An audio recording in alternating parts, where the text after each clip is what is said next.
Some things in life are bad, that can really make you mad.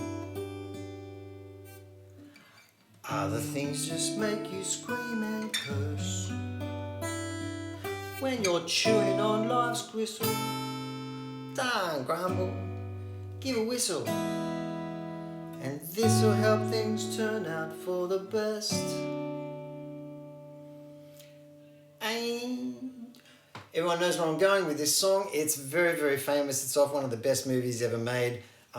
It's Always Look on the Bright Side of Life, of course, by Monty Python. Eric Idle, I think, was the main songwriter here. He's done a YouTube video describing how to play this song, but he does it with a young guy on guitar and they get a little bit confused with the chords. So in the hope of straightening that out and making it a little bit easier for everyone, don't want to take away anything from the master and what he's done with this song, but to make the tutorial a little bit more clearly, I'm going to redo those chords. I'm going to show you the chords, voicings that he's using, show you the format of the song. I'm also going to show you those slightly jazzier chords at the start, which follow the same pattern as they do for the verses, but they just have a little bit more interest and jazz sort of sound to them at the start. So we're going to go through all that. I'll start with those chords at the start because they are quite interesting. What we do is a run. This little run, which is tabbed out on your chart. And you end up holding on that chord. Then you go for an A minor 7 in this voicing. Some things in life are... Then you do this chord here, which is a C diminished chord. They can really make you mad. So what we're doing here is a G major 7, picking our way through skipping over the A string, using the open E string, back to the B string, then plonking this finger down, pulling it down so it's fretting the 3rd fret of the E string, and playing that note followed by the B. So it's like this. Then we go to a D9. Other things just make you scream, and you're adding this 7th fret E string to the D9. Other things just make you scream and curse. Same with the G major 13 to the G major 7. Then we move into this C major 7. When you're chewing on life's gristle, to a C minor 6. Now that's a really nice change, but what we're doing here is we're taking these 3 fingers and just moving them over one string, same shape, but now you're missing that D string. Do not strum the D string because you want this sound without the D.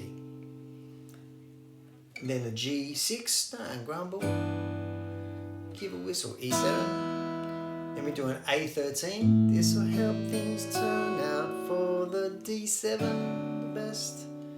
And into the chorus. Now the chorus is very straightforward. G, E minor 7, A minor, D7.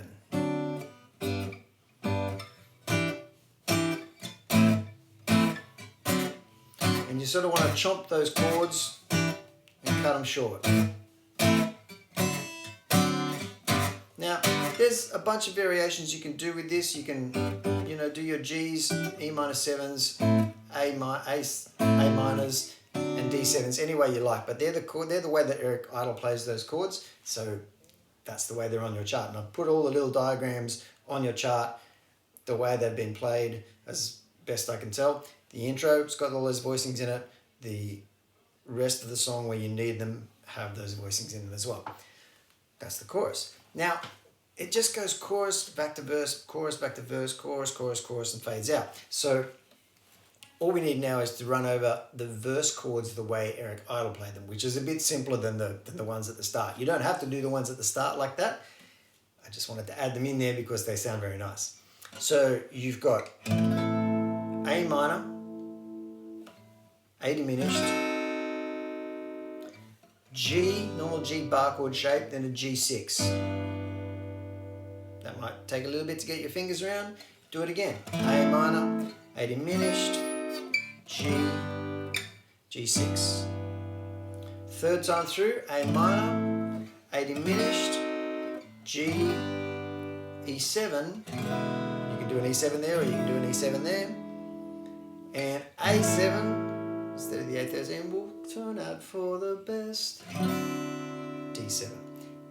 That's your verse chords as the way Eric Idle plays them. It's such a cool song. It's such a great song. It deserves to be as famous as it is, and it's something a little bit different for the channel, so I hope you enjoyed that today. Give me a shout if you have any trouble with these chords, or if you have any issues with these chords. If you don't think I've put the right chords down there, let me know, and I'll look into it even further than I have.